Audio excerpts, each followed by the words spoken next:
Hi there, it's Larry. And look, we've had our hair on fire for way too long. That's it. No more hair on fire. Let's get to work. Let's talk today about the 25th Amendment. There are a lot of people who think that we should invoke the 25th Amendment to remove Donald Trump. And they're quite right that the 25th Amendment can be used if a president is incapacitated. Now, most of the 25th Amendment is designed for a president that knows they're going to be incapacitated. For example, let's say I'm the president and I'm going to have a colonoscopy. Well, while I'm asleep, I can't be president. I need to pass over control and bring it back. And the important thing about it is that it designates a succession. Hey, little girl, I love you. Yes, I do. My little girl. The 25th Amendment is largely designed for relinquishing power voluntarily and making sure that we know who's in charge if something happens to the president and or the vice president. So a lot of it in the first part starts out with things like, well, if the president thinks he can't discharge his duties, he'll send a note to the vice president. The vice president will become president. And then when he can discharge his duties again, he'll send a note to the vice president, and then he'll be president again. Basically how it works.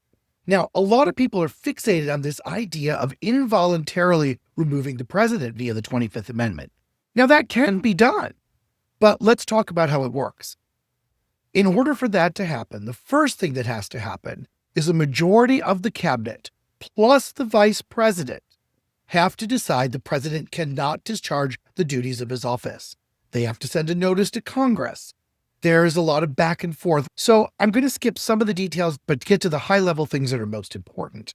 The most important things are that to start that involuntary process, you need the vice president and a majority of the cabinet together to decide that the president is unfit to discharge the duties of his office. Once that's happened, they need to notify the Speaker of the House, President pro tem, and of course, the president can appeal. That's a very important part of this. Now, if there is no resolution to this and the president hasn't taken over, again, within 21 days, there could be a hearing in Congress. And Congress has to vote 2/3 in both houses to remove the president. And then the vice president would become president. So let's talk about why this is not going to work.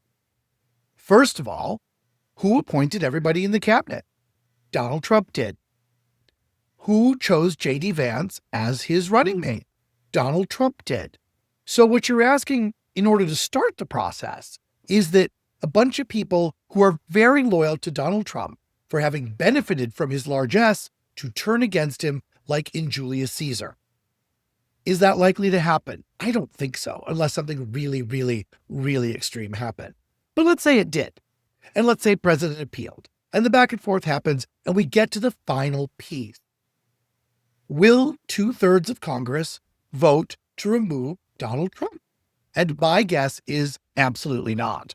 A majority of people in Congress, say in the House, and 2/3 in the Senate, the requirement that we need to remove him via impeachment, which we've never been able to do, impeachment is still, because of that requirement, a lower bar to removing the president than the 25th Amendment.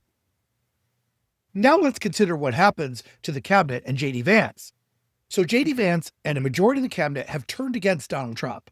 They've gone through this back and forth. And of course, because the bar was too high, 2/3 vote in both houses, they lost. And Donald Trump is now again president. Donald Trump has promised a revenge presidency, and so far he's carrying it out.